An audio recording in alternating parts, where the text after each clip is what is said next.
Muchas gracias por acompañarnos, por estar presentes en esta nueva presentación del grupo Vaya Cuento. Hoy tenemos un plus, 25 de mayo, fecha patria.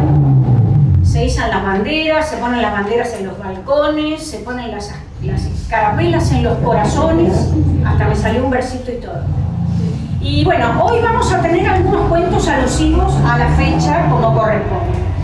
Le quiero agradecer como siempre a la Fundación Ezequiel Martínez Estrada y a sus autoridades que nos brindan este hermoso espacio para tener nuestras presentaciones, nuestras narraciones.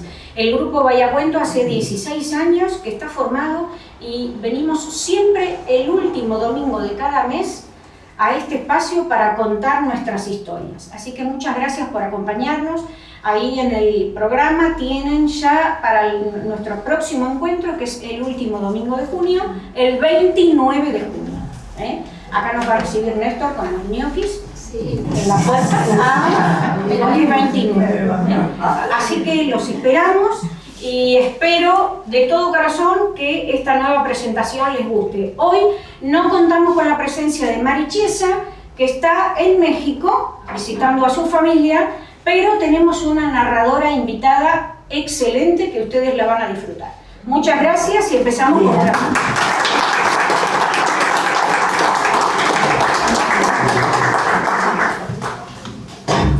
No soy yo, no soy Virginia. Hacía 3 meses que estaba en plena soledad y alguien encontró algo que le llamó la atención. Era algo fuera de lugar, huellas en la arena, huellas que iban en forma recta y el tamaño era más bien pequeño, podía ser de un chico, de un muchacho. 3 meses en soledad en un lugar extraño que las paredes eran altísimas, la vegetación era idéntica, pero eran hojas redondas, gruesas, obscenamente como de carne de color violeta. El sol rojo inclemente tenía las partes metálicas de la cosmonave que se había destrozado en ese planeta extraño. La única vida que había era esas plantas. El copiloto de Dillon había muerto en el choque. Había recorrido el lugar y no tenía escapatoria, no había forma de salir.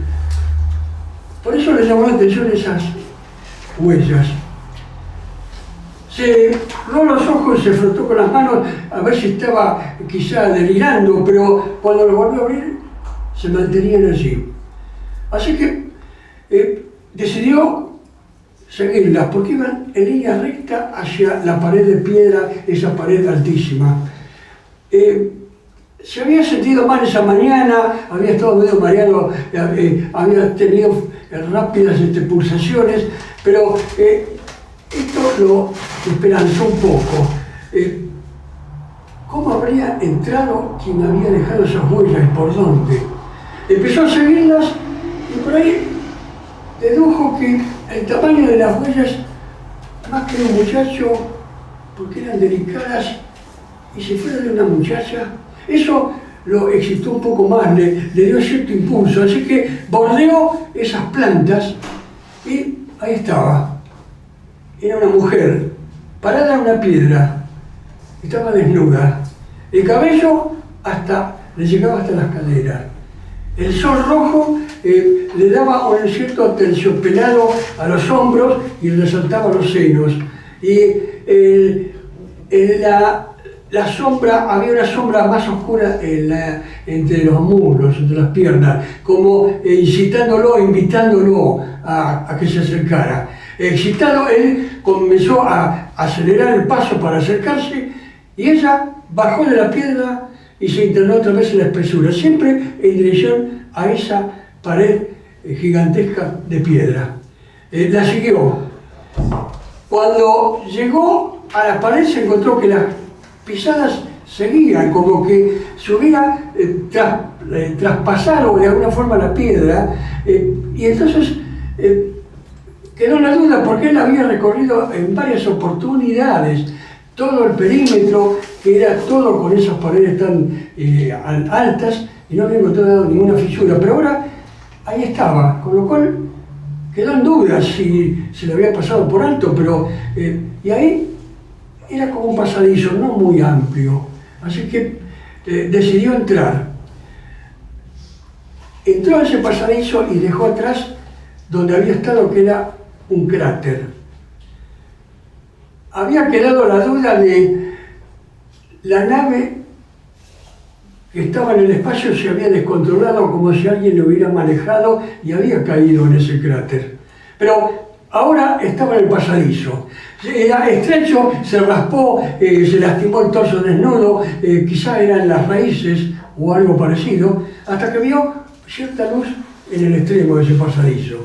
Cuando llegó y salió, el cráter era otro cráter, pero mucho más grande que el que había dejado. Las mismas plantas, la misma especie, y ahí estaba ella. Ahora ella estaba acostada en la arena, como en abandono o indiferente, dándole la espalda casi. Así que él se apresuró a acercarse y se detuvo. De entre las piedras que había en el lugar apareció un hombre con el torso lastimado, rasguñado, un torso desnudo, con ojos enloquecidos. Se interpuso entre él y la mujer. Y Dillon, la idea fija era llegar a la mujer, con lo cual se interponía esta persona. Ese hombre llevaba la piedra en la mano y se le acercó. Dillon se agachó y sin dejar de mirarlo manoteó la piedra también para defenderse, y ahí se entrelazaron. Se resbalaban un poco por el sudor de los dos cuerpos y se entrelazaron. De golpe el Dillon recibió un golpe en la cabeza que medio lo atontó, y enseguida un rodillazo en la ingle, muy cerca de los genitales. Pero se defendió. Le dio un rodillazo él, a su vez, a ese otro hombre, quizás más certero porque el otro se encogió y gruñó. Y ahí Dillon con la piedra empezó a golpearlo. Golpeó hasta que las zonas duras se ablandaron. Dejó la piedra, se levantó y se dirigió hacia la mujer, que permaneció indiferente, como que ajena a todo. De un salto se acercó, así que rápidamente, y le tocó la curva de la cadera. En cuanto le tocó la carne, porque se ablandó y como que se deshizo y se le hundieron los dedos y apareció unos cables, unas cañerías de acero oscuro y unos engranajes monstruosos. Reaccionó sorprendido y le tocó el hombro, y también ahí se le deshizo lo que tocaba, y otra vez cañerías ahí o cañitos de acero. Así que se levantó aturdido y era un robot. Pero ¿quién lo habría puesto? ¿Para qué? ¿Con qué fin? Estaban esos interrogantes cuando de golpe vio o observó que unas sombras gigantescas se proyectaban sobre el cráter. Eran dos seres gigantescos que del otro lado del cráter se habían como asomado o se habían acercado, y esa era la sombra que se proyectaban. Uno de ellos comentó al otro: te dije que sacaras el robot rápido. Nos costó mucho trabajo perfeccionarlo. Y el otro le respondió: es que pasa que no esperé que reaccionara tan rápido. Ahora este que queda no nos va a servir para las próximas jugadas, porque ya sabe que es un robot. Dillon no entendía nada ni oía, porque el lenguaje era muy ajeno a él, quizá telepático, pero ahí entró a dudar y a darse cuenta que lo estaban usando como en una riña de gallos. Él había estado en un cráter que era más chico, que era como la jaula. La mujer, o el robot con imagen de mujer, él había sido el cebo, con lo cual lo habían llevado a ese otro lugar a pelear. Ahí dedujo que la cosmonave había sido provocada a su caída en el cráter para tenerlo, para atraparlo. Y asoció a un galgo que se lo larga para cazar una liebre y que la liebre es un robot. Pero en este caso, él había matado a otro desgraciado como él. Los seres esos inmensos, el que había hablado primero le dijo al otro: ya no nos sirve, ya sabés lo que tenés que hacer. El otro manipuló algo pesado que tenía en la punta una especie de luces que destellaban, y ahí Dillon, aterrorizado, dio un grito de desgarrador: ¡no! Y una especie de relámpago gigantesco iluminó todo el cráter. Dillon desapareció, lo mismo que el otro hombre. En la arena solo quedaba la estructura metálica del robot.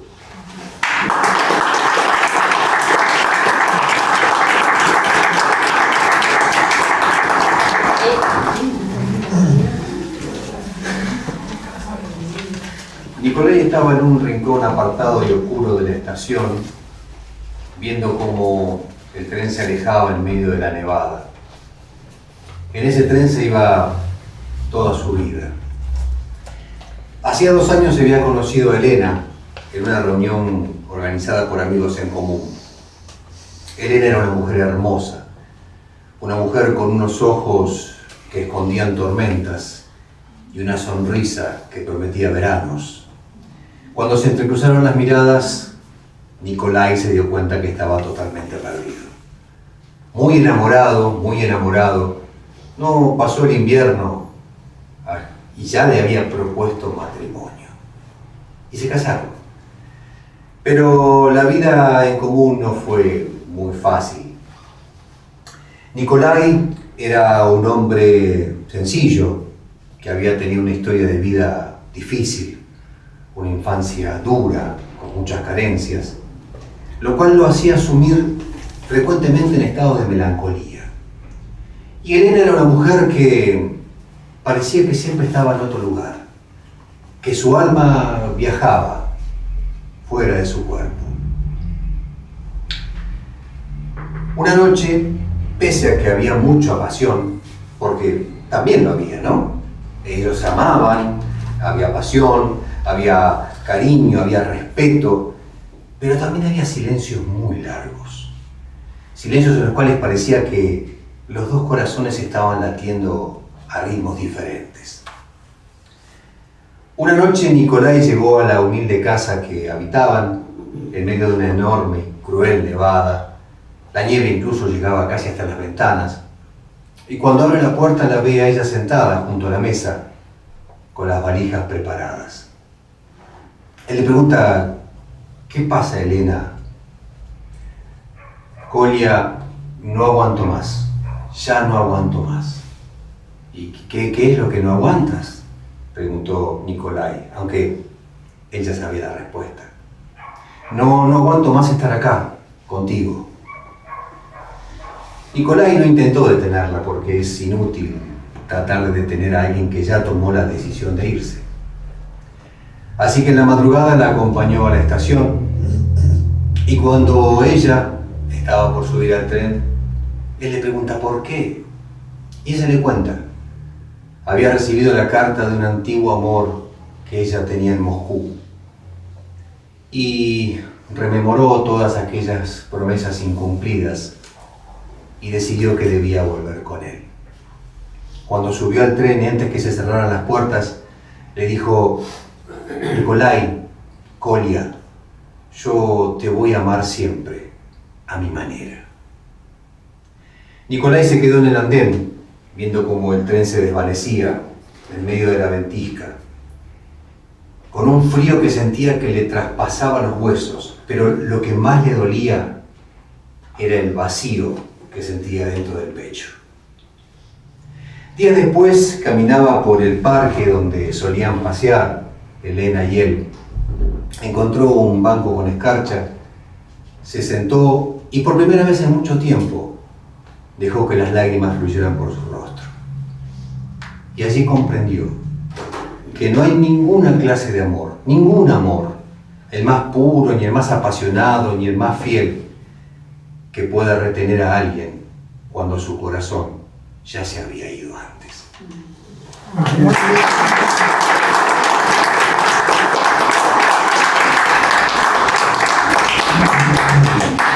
Bueno, esto es un breve cuento. Es un autor que tiene, por lo menos encontré 3 libros, en los cuales en cada uno dice 100 cuentos de ciencia ficción que nunca voy a escribir. Van a ver por qué es el tema. En Córdoba descubren una solución, algo mágico, misterioso, un líquido, una sustancia, que combinada con el moscato, quien lo toma, se le libera ese 90% del cerebro que uno no usa. Los cordobeses no les da interés, no les importa. Los chinos roban la fórmula y están intentando llevársela del país. El sargento Guzmán de la Policía Federal deberá evitarlo.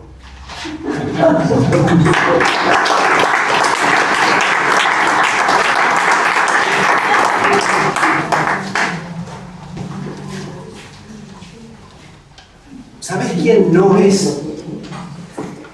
No es ese que te dice que te extraña a las 2 de la mañana, cuando está solo en su cuarto y no puede dormir. No, ese no es. ¿Sabes quién es? El que te dice que te extraña a las 2 de la tarde, cuando está en un asado con amigos, matándose de risa, y piensa, qué bueno sería que ella estuviera acá. Porque es muy fácil extrañar a alguien en medio de la soledad y el aburrimiento. Pero cuando alguien te extraña en medio de una risa, porque sabe que si te tiene a su lado se ríe mejor, eso es real. Ese es.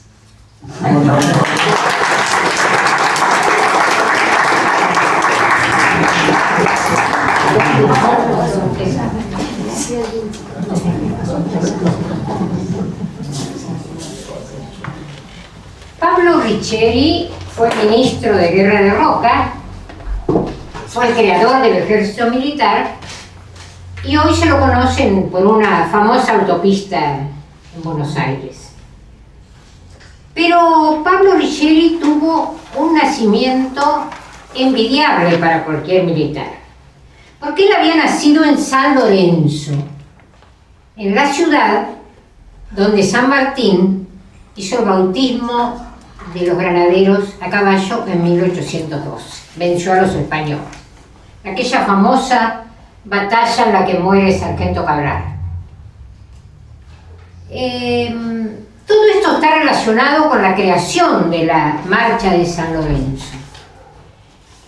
La Marcha de San Lorenzo fue creada por un uruguayo, que luego se nacionalizó argentino, hijo de madre esclava, llamado Cayetano Silva.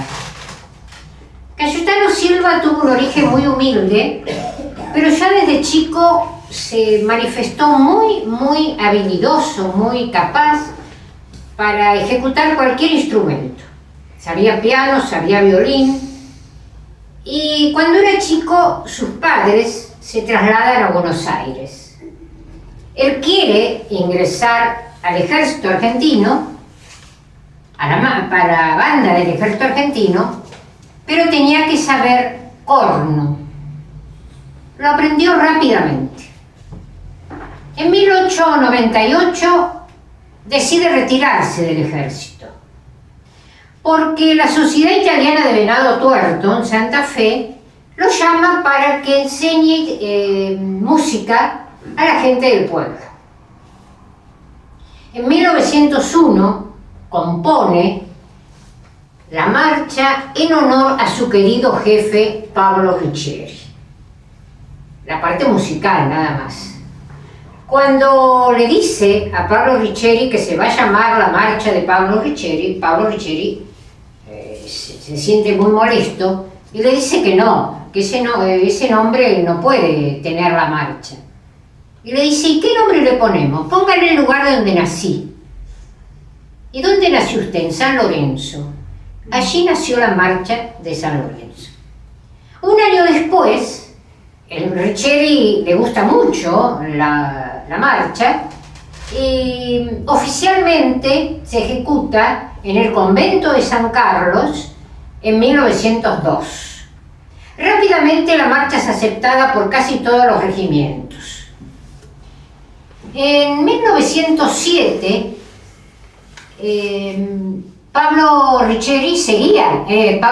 Cayetano Silva seguía viviendo en Venado Tuerto y tiene contacto con un maestro mendocino que había venido a Venado Tuerto y él toca la marcha en violín para el maestro. El maestro queda muy impresionado, entonces Cayetano Silva le dice, ¿por qué no le pone nombre? Y ahí nació El fuego asoma, ya sus rayos iluminan el histórico convento. Esto se convirtió en un hit histórico. Rápidamente, una grabadora de Buenos Aires, al ver la popularidad que tiene la marcha, viene a Venado Tuerto y le compra los derechos a Cayetano Silva, que tenía muchos problemas económicos, por 50 pesos. Cayetano Silva sigue siendo muy pobre, se tiene que emplear en la policía de Rosario y quiere participar de la banda policial, pero no le permiten el ingreso. Quiere reincorporarse al ejército y tampoco puede hacerlo. Se deprime, según su viuda, y fallece a los 52 años en 1920. Muy pobre. Cuando hay que darle sepultura, ni muerto tiene reconocimiento, porque la policía de Rosario no le permite enterrarlo en el panteón policial porque es negro. Su mamá había sido esclava. Así que lo ponen en una fosa común. Recién en 1997, el municipio de Venado Tuerto exhuma los restos de Cayetano Silva y los lleva al cementerio municipal de Venado Tuerto. Hay una estatua, una escuela lleva su nombre, o sea que por primera vez es reconocido el autor de la marcha de San Lorenzo. En su casa, en Venado Tuerto, es el museo regional de la ciudad y donde se instala la banda de música. La marcha de San Lorenzo tuvo una repercusión internacional fantástica. En 1911, la corona británica le pide permiso al ejército argentino para ejecutar la marcha en la coronación de Jorge V. Lo mismo hace la reina Isabel años después en su cumpleaños. Y como era común en la época, los ejércitos intercambian bandas. El ejército argentino, muy buenas relaciones a principios del siglo XX con el ejército alemán, le había regalado la marcha San Lorenzo. Y con esa marcha entra Hitler en París en 1940. En desagravio, el general Eisenhower entra a París, a liberar París en 1944, también ejecutando la marcha de San Lorenzo. Bueno, esto es parte de la historia.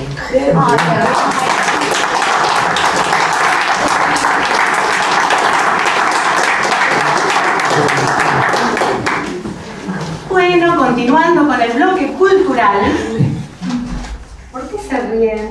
Les voy a contar la historia en serio de dos personalidades muy conocidas de esa época. Seguramente escucharon hablar de Mariquita Sánchez y de Martín Thompson. Todo empezó en 1752, más o menos, cuando un inglés protestante que tenía la idea fija de seguir acá en el Río de la Plata sus negocios de ultramar, llegó en barco desde Cádiz. Y lo primero que preguntó fue dónde podía conseguir una mujer para casarse y una casa para comprar y así obtener la ciudadanía.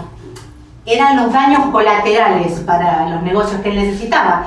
Así que de ahí surgió el nombre de Francisca Aldao, una chica muy bonita, de buena familia, pero con una fama un poquito libertina, vamos a decir, porque estamos en el bloque cultural, que aceptó inmediatamente. En el mismo mes se casó, le compró a su suegra una casa a una cuadra de la Plaza de Mayo.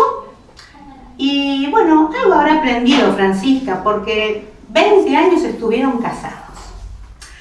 Cuando a esos 20 años Francisca murió, William se había convertido, además de en un ciudadano muy respetado, de momento en que la calle donde estaba su casa directamente decían la calle de Thompson, además era un católico súper practicante.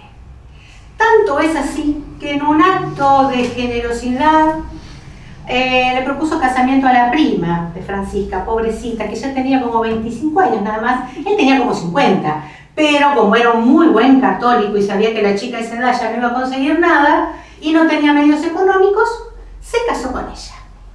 De ese matrimonio nació Martín Jacobo José y le consiguieron un padrino que era Martín Altolaguirre, lo más paquete que había en ese lugar, tenía un montón de chacras por la zona de Retiro, estaba poblado de plata. Y menos mal que fue ese su padrino, porque a los 9 añitos, pobrecito, su papá se murió. Y Martín quedó huérfano porque la mamá, que era algo que se acostumbraba en esa época, se metió a un convento. Así que se tuvo que hacer cargo su padrino. Lo mandó a Cádiz, a la escuela naval, y volvió después a los 23. A 6 cuadras de esa casa vivía una señora casada en segundas nupcias después de haber enviudado muy joven, Magdalena Trillo. Se había casado con Cecilio Sánchez de Velasco. Magdalena tenía mucha plata que había heredado de su marido anterior y él tenía toda la nobleza que necesitaba. Así que en esa casa de calle Florida, donde eran una familia muy respetada, nació después de muchos intentos María Josefa Petrona de todos los santos Sánchez Velasco y Trillo. Marica o Mariquita, como la conocían todos. Después de las vueltas de la vida, vuelve Martín, ya convertido en marino a los 23 años, y al volver a Buenos Aires, como tenían bisabuelos en común, fue invitado a varias de las tertulias de la familia Velasco. En una de esas tertulias la conoce a la jovencita de 14 años. Flechazo. Amor a primera vista.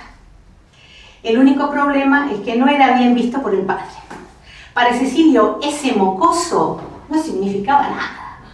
En cambio, había bajado en el mismo barco con este joven otro primo lejano, un tal Del Arco, don Diego Del Arco, un capitán que era cincuentón, viudo y hasta dicen jugador y mujeriego, dicen.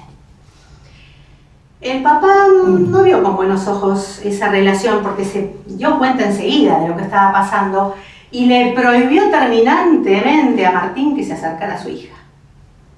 ¿Qué mejor? ¿Quién tiene hijo adolescente que le puede decir prohibido esto? ¿Qué es lo que hacen? Se vieron a escondidas, metían a toda la familia para poder encontrarse.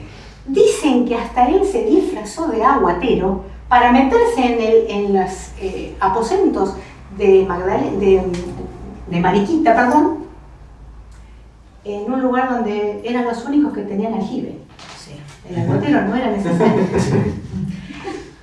Don Cecilio se dio cuenta de tantas maniobras. Entonces fue a hablar con el virrey del Pino para sacárselo de encima. Y le dijo, mándamelo comisionado un poquito lejos, devuélvelo a Cádiz.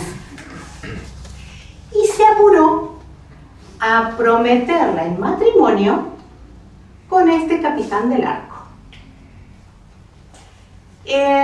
Los esponsales y las celebraciones de compromiso en la ciudad eran mucho más importantes que el casamiento mismo.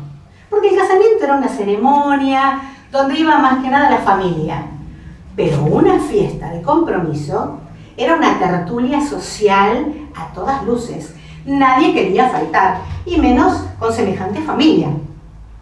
Así que, mientras el pobre Martín se iba para Cádiz, se armaba el compromiso. Pero Mariquita se las había ingeniado para mandarle una carta al virrey diciéndole que la obligaban a casarse con el capitán y que ella ya estaba comprometida con su primo Martín. Así que se negaba a casar, porque en esa época se acostumbraba que el virrey tenía que aprobar los matrimonios si ambos novios daban el consentimiento. Conclusión, la noche venía bárbaro hasta que Mariquita se negó a salir de su cuarto para saludar ni al novio ni a la gente que había venido. Empezaron los rumores de lo que ya se sabía y apareció alguien de la ley a ver si esto que había recibido el virrey era certero. Como Mariquita, sin salir de su cuarto, dijo que era cierto y que ella había escrito su carta de puño y letra, se terminó la fiesta en un revuelo bárbaro que, a pesar de ser uno de los sucesos más importantes de 1801, terminó en un escándalo. Y por supuesto, Mariquita se fue a la casa de ejercicios a reflexionar sobre su proceder, pensando el papá que se iba a olvidar del novio y que se iba a volver a casar. Salió peor que antes, más decidida que nunca, porque siguió escribiéndose con Martín y además todos los amigos en común les acercaban las cartas. Y él en todas le prometía que se iba a casar apenas volviera. En 1804 vuelve y, por supuesto, lo primero que hace es buscarla por dos motivos. Cecilio se había muerto y el virrey Sobremonte también. Entonces Mariquita se apuró a escribir otra carta al virrey Sobremonte, que estaba en esa época, pidiéndole que le autorizara el casamiento porque ella ya estaba comprometida emocional y su honor estaba comprometido también. Entonces el virrey no le quedó otra que, para salvar el honor de tan ilustre dama, permitirle casarse con don Martín. Y así fue como se casaron. Vivieron, a pesar de que a Magdalena no le gustaba mucho la idea, en la casa donde estaba Cecilio, que ya no estaba más. Y fueron de las parejas más queridas y respetadas, porque eran un símbolo de la rebeldía de ella en contra de los padres y de las imposiciones, y también un símbolo de independencia, porque él formó parte de la Logia Lautaro, junto con varios marinos disidentes, y ella animaba a las mujeres a un mayor protagonismo, y también les decía que hicieran colectas y armaran a los soldados con uniformes y armas. En 1816, y tuvieron 5 hijos, no perdieron el tiempo para nada, en absoluto. Y en 1816, aprovechando que tenía muy buen manejo del idioma inglés, lo mandan en comisión como embajador de Estados Unidos al pobre Martín. Y ella se quedó cuidando a los 5 hijos, haciendo lo que podía. Parece ser que el desempeño no fue muy bueno, el de Martín. Entonces, al año más o menos, le mandaron a decir por carta que estaba desafectado del cargo, que hiciera lo que quisiera. Eso lo volvió bastante mal, lo puso bastante loco, y realmente afectó tanto su razón que terminó en la casa de locos de Nueva York. Realmente.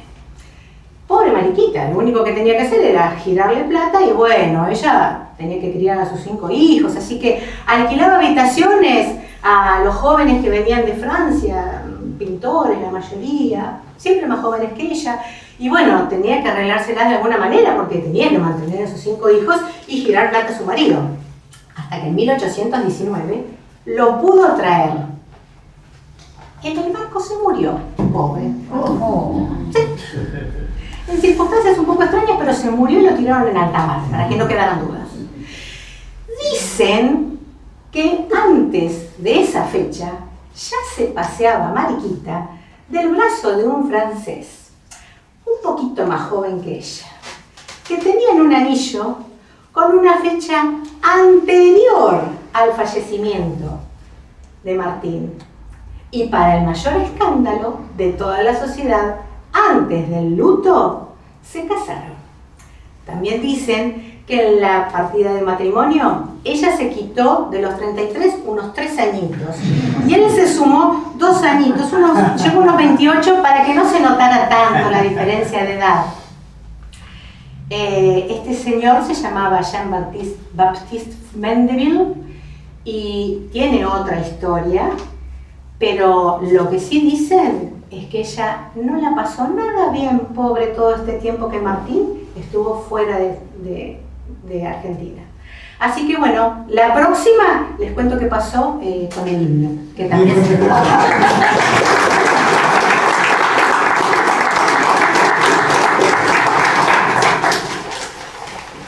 En 1810, no cualquiera podía ser chasqui. Había que tener habilidades excepcionales. Por ejemplo, había que saber qué hacer si el caballo se mancaba en medio de la pampa.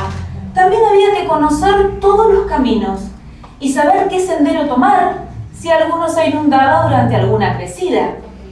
Había que aguantarse el hambre y las ganas de contar secretos. Pero por sobre todas las cosas, un buen chasqui tenía que ser fiel y leal, transmitir todos los mensajes que le dieran sin olvidarse de ninguno ni revelárselos a nadie. Don Leandro era el mejor de los chasquis. Había aprendido de su padre y ahora era el momento de enseñárselo a su hijo. Ni bien el pequeño aprendió a montar solo, don Leandro lo sacó de la escuela para enseñarle el duro oficio. El nene, que se llamaba Eliseo, pataleó, lloró y le rogó que lo dejara. Le encantaba la escuela, a su corta edad ya sabía leer de corrido, era el mejor de la clase. Pero don Leandro hizo oídos sordos y la escuela quedó en el pasado. Sus vidas empezaron a transitar de posta en posta, llevando mensajes por todo el virreinato. Era el mes de julio de 1810, cuando padre e hijo llegaron a Santiago del Estero. Ahí la postera les informó que en la capital se había armado un gran revuelo, que estaban de mudanza. Don Leandro, parece que en la capital echaron al virrey y pusieron una junta. ¿Será cierto, don Leandro?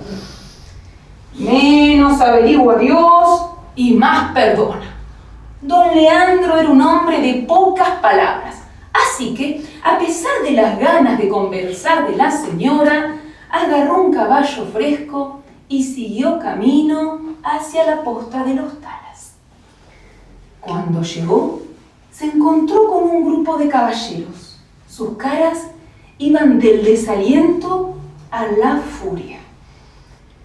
Examinaron bien a don Leandro y después de comprobar que seguía camino para la capital, le entregaron un sobre, directo para la casa de Coloma y ¡shh! No andar divulgando nada, no decir nada a nadie. Don Leandro contestó con altivez. Él nunca había traicionado su oficio. Y los caballeros que estaban ahí, en vez de enojarse, les agarró risa, porque ese Sambo tenía más aires que un príncipe. Pero qué mejor que parecer un príncipe para llevarse bien con la monarquía. Así que don Leandro siguió su camino junto a Eliseo para Buenos Aires. Llegaron sobre un mediodía a la Plaza de la Victoria. El lugar estaba más colmado que el Día de la Virgen. Había negros, vecinos, indios y gauchos, todos juntos, jugando a la taba, comprando en la recoba o poniendo imágenes a los santitos que adornaban los atrios. Eliseo aprovechó que su papá se fue a atar los caballos y se escabulló adentro de la catedral. Estaba fascinado, nunca había visto Buenos Aires con tanta gente. Y ahí, en el atrio, no estaba el cura, sino que había un hombre vestido con saco de pana. Y la gente lo avivaba. ¡Viva Mariano Moreno! ¡Viva la Junta!, decían. Sí, porque Mariano Moreno estaba en medio de la catedral dando las noticias. Para finalizar, agarró la gaceta y remató. Es hora de encargarse de las cosas del gobierno. El color ya no importa. El color es solo cuestión de clima. La gente lo aplaudía y Eliseo vio caras de todos colores a su alrededor brillando de alegría. Esa noche, don Leandro decidió armar el campamento a orillas del río. A la mañana siguiente había que levantarse bien temprano para entregar la carta en lo de Coloma. Cuando don Leandro se quedó dormido, Eliseo le sacó el cigarrillo de la boca para que su papá no se quemara el bigote. Y como otras noches, buscó la carta y la abrió. Eliseo tenía la costumbre de leer las cartas que le daban a su papá, pero había conseguido un cuchillo bien afilado y un pedazo de lacre para cerrar los sobres y que don Eliseo no se enterara. Lo hacía un poquito de curioso y otro poco porque no quería perder el hábito de la lectura. Lo que leyó lo dejó sin aliento. En el mensaje se tramaba una conspiración para derrocar a la Junta. Eliseo no sabía qué hacer y cuando levantó la cabeza vio que su padre estaba despierto. Coloma es un realista, no quiere a la Junta ni a la gente de color. Don Leandro no retó a Eliseo, sino que le tocó la cabeza, acariciándola con áspera ternura. ¿Sabés por qué te saqué de la escuela? Eliseo ni se imaginaba que don Leandro sabía el sufrimiento que eso le había causado. Te saqué porque el hijo de un sambo no podía continuar sus estudios. Pero ahora, esta gente trae algo nuevo. Esta gente dice que eso ya no importa. Y una vez más, como tantas otras noches, don Leandro le tomó lección a Eliseo. El orgullo de Chasqui era lo único que tenía don Leandro. Él había aprendido de su padre y quería que su hijo también sea el mejor. ¿Qué se necesita para ser un buen Chasqui? Eliseo sabía de memoria la respuesta. Llevar todos los mensajes sin olvidarse de ninguno ni revelárselos a nadie. Don Leandro sacó la carta que tenía el muchacho y la prendió fuego con la punta del cigarro. El papel ardió ayudado por el viento, haciendo desaparecer la barrera que los separaba, porque Eliseo entendió que su padre estaba dando todo lo que tenía para que él, su hijo, creciera en una tierra distinta.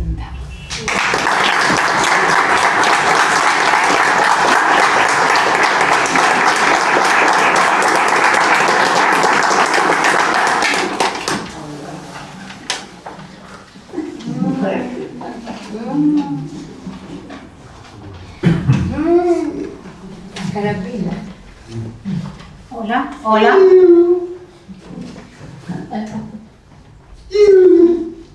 ¿Se escucha?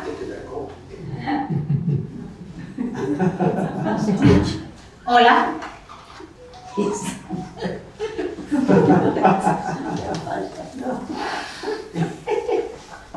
Por favor, me llaman al maestro de música. ¿Dónde está el maestro de música? Hola, hola. ¿Se escucha? Sí. ¿Se escucha? Sí, ahora sí. Muchas gracias. Les doy la bienvenida a este acto solemne en conmemoración al 25 de mayo, el 215 aniversario de la gloriosa Revolución de Mayo.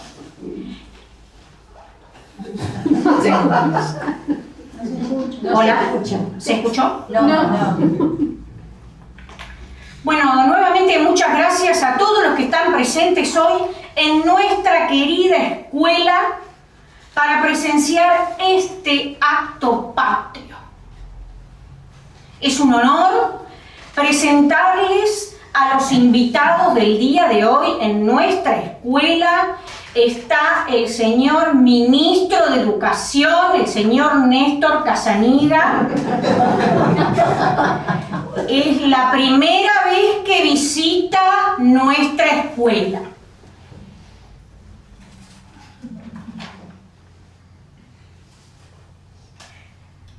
Es la primera vez que visita una escuela. Tenemos también la presencia de la señorita Irma Katz, la inspectora de educación. Bienvenida, señorita inspectora. Como ven, nuestra escuela brilla. A los padres, docentes y alumnos, niños, sois como blancas palomitas en cuyos prístinos corazones anidan los copos de algodón. Niños, hoy nos reunimos para recordar aquella gesta criolla que llevó a nuestros patriotas a la libertad. Niños, hoy recordamos a las grandes figuras como Saavedra, Moreno, Paso, Belgrano y otros que engrandecieron a nuestra nación. Aquellos criollos que con orgullo y honor y sacrificio se brindaron para nuestra libertad. Así como ellos lo hicieron, nosotros también, en nuestra escuela, también lo hacemos. También con gran honor y orgullo tengo el placer de anunciar que en nuestra escuela, una escuela de la patria, ha logrado terminar la construcción del bañito del fondo del pasillo. Así como aquellos patriotas se entregaron con sacrificio, nosotros también con sacrificio usaremos el bañito del pasillo. Pero no lo podremos usar, porque el bañito fue realizado por la cooperadora. La cooperadora pertenece a la provincia, pero la escuela pertenece a la nación. Por lo tanto, ese bañito que con tanto sacrificio hemos realizado no lo podremos utilizar. Niños, hoy los invito más que nunca a que prendan las escarapelas en sus corazoncitos.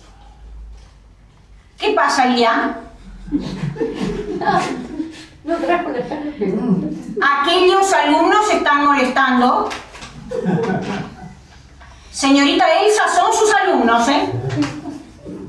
que están molestando, que se paren derechos. Después de todo, hace 3 horas que empezó el acto, nada más. Disculpe, señorita inspectora.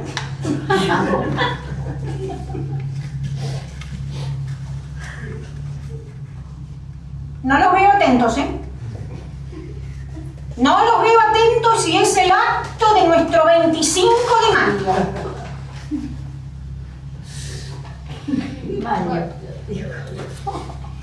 Niños, sois como blancas palomitas. ¿Ya dije esto? Sí.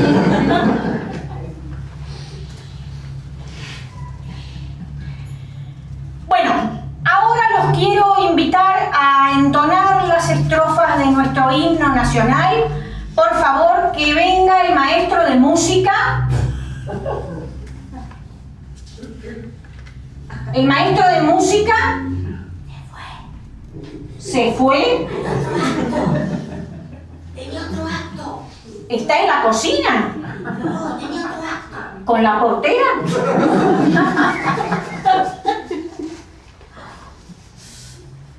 ¿El maestro de música está con la portera? ¿En la cocina? ¿Haciendo qué? ¿Qué? El maestro de música y la portera están con...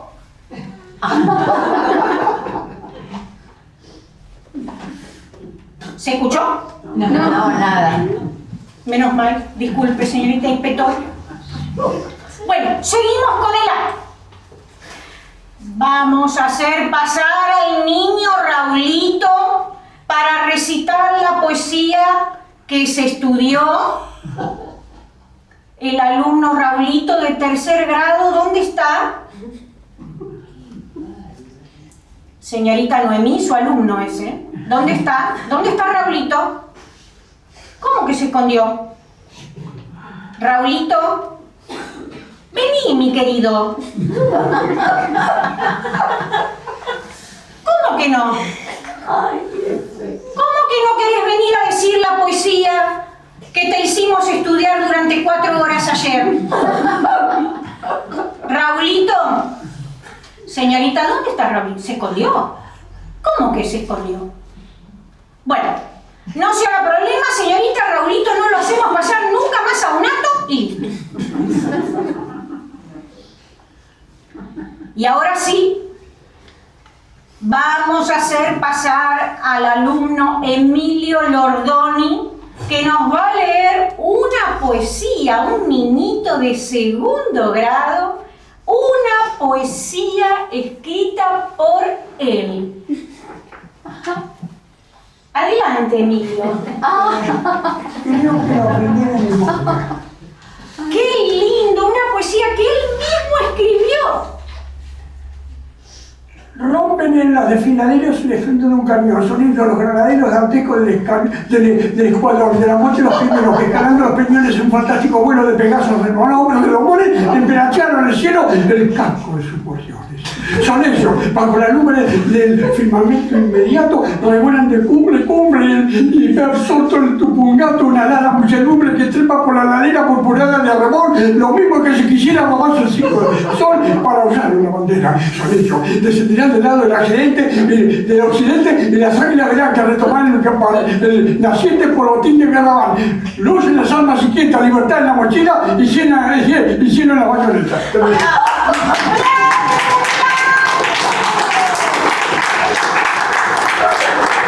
Pero qué belleza esta poesía que ha escrito este alumno de segundo grado, 7 añitos nada más. ¡Qué hermoso! Por eso, más que nunca, a mí me dan ganas de decir como aquellos patriotas dijeron en aquella oportunidad: criollos, ¿queréis ser libres del rey de España y de su metrópoli? ¡Sí, queremos! ¡Qué poco patriotismo que hay acá! ¡Viva la patria! ¡Viva! Y así como aquellos patriotas, como dije antes, se sacrificaron, nosotros vamos a unirnos en ese grito. Niños, ¿queréis usar el bañito del fondo? ¡Sí! ¡Viva el bañito! ¡Viva! ¡Viva la patria! ¡Viva! Niños, sois como Blanca. La otra. Ya lo dije. Estoy convencido de que ustedes, niños, son el futuro de nuestra patria y que luchando con tanto orgullo como lo hicieron aquellos patriotas, ustedes también lucharán en el futuro para crear esta patria y para crear nuevos bañitos. Y ahora nos vamos a despedir de este acto presentando... No se escucha. ¡Viva la patria! ¡Viva!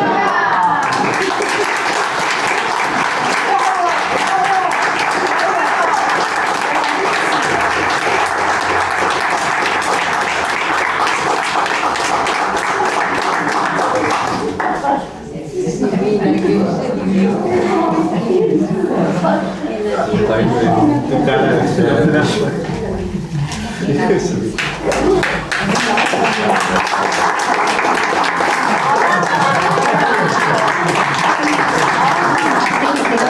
Tan linda las prendas del baile. Ya ves que me llevo algunas para el rancho.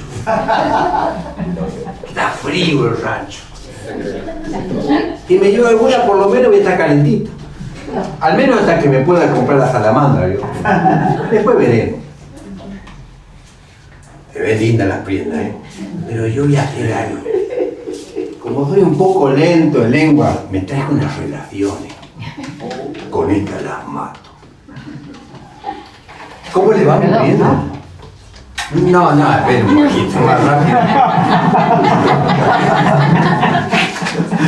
¿Cómo le va mi prenda? ¿Cómo le va? Hable. ¡Ay! ¡Don Gaucho! No. ¡Creo que me estoy enamorando! Bueno, le voy a decir una relación. A ver, yo las tengo por acá. Ayer pasé por su casa y me tiraste con un lápiz. Mañana voy a pasar. No, esta no es.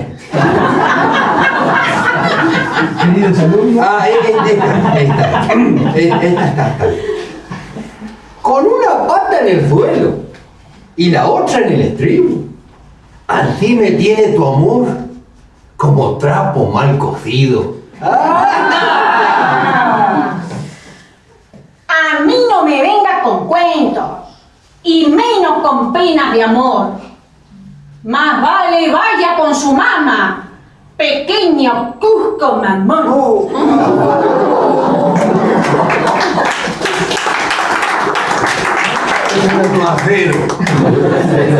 Bueno, me quedan algunas todavía.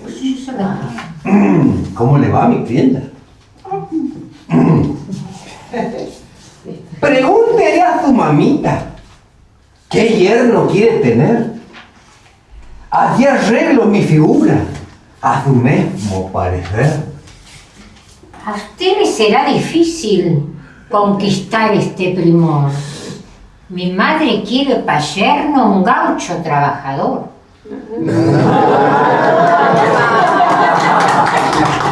2-0. Me quedan pocas balas en el cargador, ¿eh? ¿Cómo le va a mi prenda? Aunque hablar de matrimonio me da cierta picazón, si te animás a rascarme, quedo a tu disposición.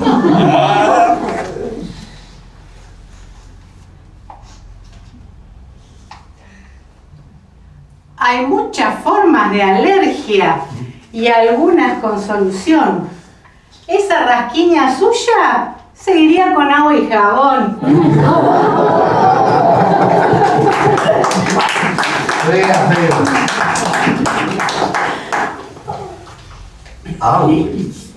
¿Cómo le va, mi prima? Aunque no. Yo soy un poco celoso y por lo mismo quisiera convertirme en calabozo de tan linda prisionera. Aunque es muy lindo ser libre, poniéndome a su cuidado, ojalá me condenen por tiempo indeterminado.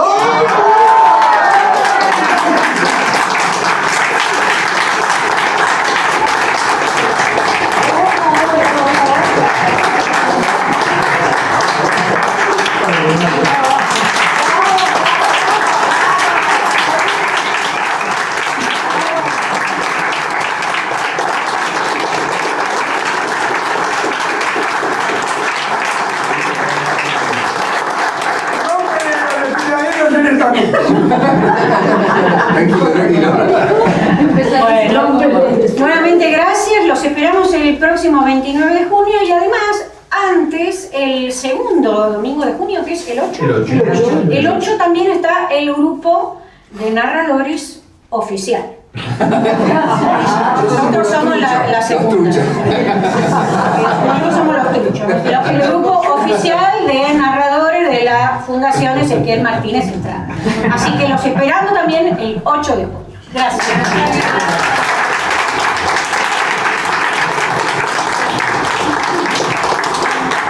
Es un volante cuento con vos, que viene de la Universidad del Sur.